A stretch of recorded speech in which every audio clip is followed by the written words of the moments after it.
Ang ganda nung tanong ni bossing, sabi niya, kahit hindi matuloy yung transaction, boss, magbabayad pa rin yung client mo. So, bali yung tanong niya rito mga boss, kasi diba nag-a-assist po tayo ng mga bumibili ng second hand cars.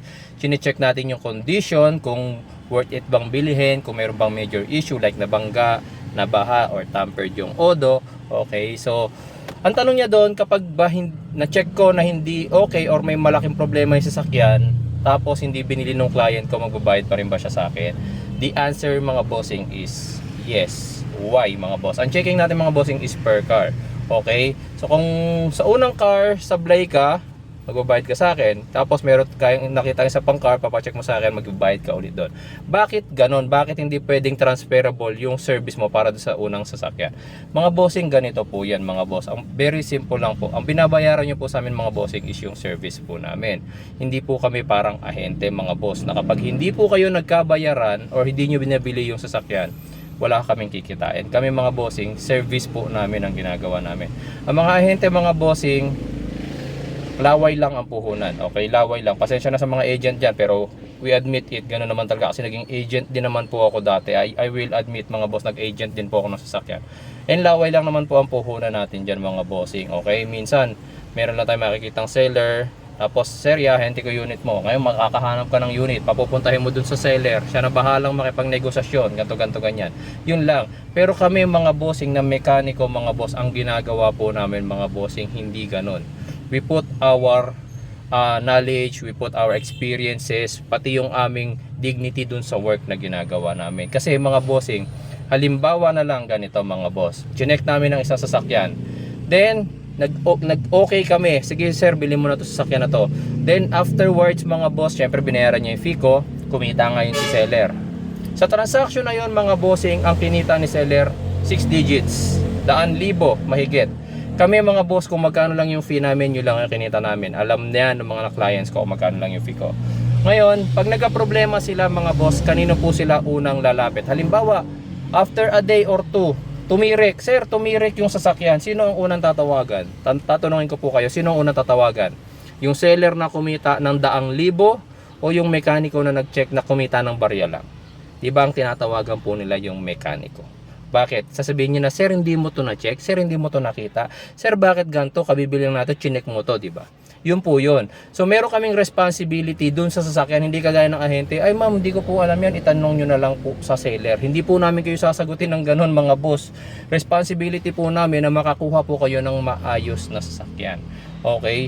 Ngayon, bakit po kailangan sila na kaming bayaran mga bossing? Kung nanonood po kayo sa akin at talaga nakasubaybay po kayo sa akin mga bossing, alam nyo po mga boss na sa bawat checking ko may nahuhuli po akong nagbibenta ng bangga, nagbibenta ng nabaha, nagtatamper ng mileage. Alam niyo ba mga bossing na sa bawat checking ko ng ganun mga boss, nalalagay din kami sa alanganin. Marami po ang nagagalit sa amin mga boss, minsan nakakatanggap na kami ng death threats. Kahit dati ako lang, pero tanongin niyo yung ibang nagka-car buying assistance, alam na alam po nila yung mga boss. Pagka ang seller expected na niya mabibenta na niya yung sasakyan, tapos nang dahil sa checking namin hindi nabenta, naku, ang tindi ng galit niyan sa amin mga bossing, kung alam niyo lang po. Sobrang tindi po ng galit ng mga yan sa amin. Kaya kami mga boss, hindi lang simpleng checking ang ginagawa namin. Dignity, responsibility, and safety po namin ang nakataya sa pag-check na yon.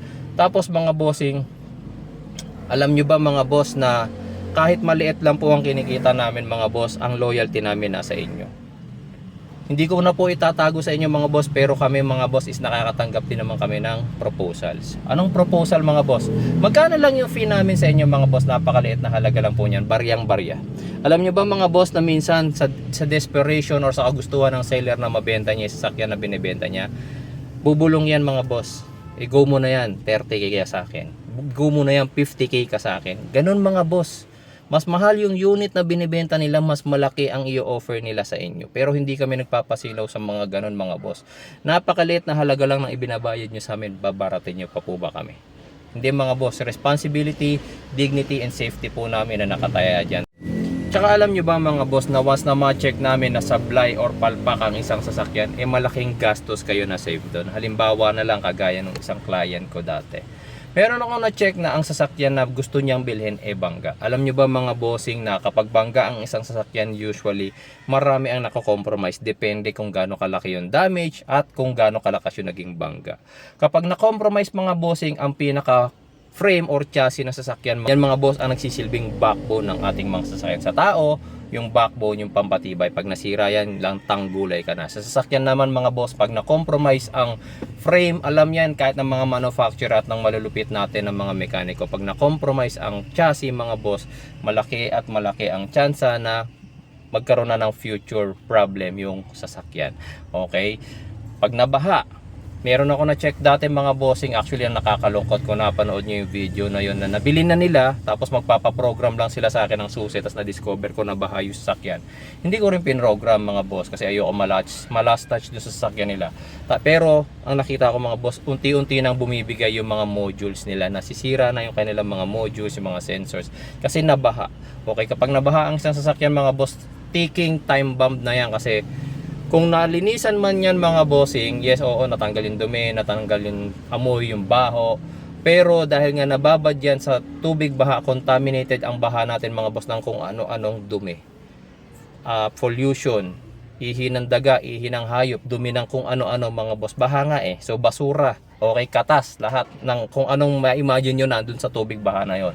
So sooner, after ilang months, kakalawangin yung mga sensors na yan, so masisira. Magkano sensors? Lalong-lalo na kung sasakyan nyo, yung mga may computer box, magkano ang computer box? Magkano ang module ng transmission? Magkano ang module ng airbag? Ng SRS? Ng ABS? Paano kapag yung sasakyan mo pa electric? Paano pag sasakyan mo pa hybrid, yung maraming sensors, so ang laki na gagastusin mo para kang bumili ng brand new. Kaya nga yung mga, pansinin nyo yung mga kumuha ng insurance na total nalubog sa kanila, dinideclare na lang po yan ang insurance ng total loss kesa paayos pa. Kasi mas malaki po ang gagastusin kapag pinaayos yan kesa bumili na lang ng bagong sasakyan. Okay, so maligtas ko lang kayo sa isang nabahang sasakyan, ang laking tipid nyo na. Tampered. Meron din akong client dati mga boss nakabili. Actually yung nakabili naman nung client ko na yon, binili pa rin niya. Okay, na-check namin, alam niya nung car dealership na yon. Alam mo yan boss, kung di ka, sino ka man, di ka na natababanggitin. Car dealership siya, na-check namin yung kanyang binibentang na bara. May discrepancy sa gauge, may discrepancy sa scanner ko. Ngayon, hindi pa tumatawad yung aking client. Okay naman yung sasakyan, wala namang issue, wala namang ako nakitang ibang problema. Yun nga lang yung discrepancy sa mileage. Pero alam nyo ba mga boss, syempre dishonesty pa rin yun, di ba? So ang ginawa ng seller doon mga boss, yung siya mismo nag-offer, binawasan niya ng 50,000 on the spot yung presyo ng sasakyan. Imagine nyo na dahil lang sa checking ko mga boss, nang dahil sa checking ko nabawasan ng 50,000 yung presyo. Ngayon tuwan-tuwa yung client ko. Tinanong niya, sinigurado niya sa akin, sir, wala talaga major problem. Wala sir, palitan mo na lang lahat ng fluids kasi sa mileage na nakita ko, dapat lahat ng fluids nito napalitan na. Tapos na kailangan na linis na yung throttle body, nalinis na yung manifold, yung turbo nalinis na, EGR cleaning nalinis na. So yun na lang ang gawin mo. Total malaki naman yung ino-offer nila na discount 50,000. Hindi mo mauubos yan, i-PMS mo na lang, may matitira ka pang sukli dyan. Kaya po, pagpasensyahan nyo na kung per car po ang checking namin. Ngayon, kung hindi nyo po kayang tanggapin yung aming policy, wala naman pong problema mga boss. Hindi naman po namin pinipilit yung service namin sa inyo. Pwede po kayong humanap dyan mga boss ng mekaniko na masasama nyo na whole day or kahit na ilang araw na kayo naghahanap ng sasakyan hanggat hindi pa kayo nakakahanap, hindi nyo siya babayaran. Humanap po kayo ng gano'n. Hindi po namin pinipilit ang sarili po namin sa inyo. Salamat po!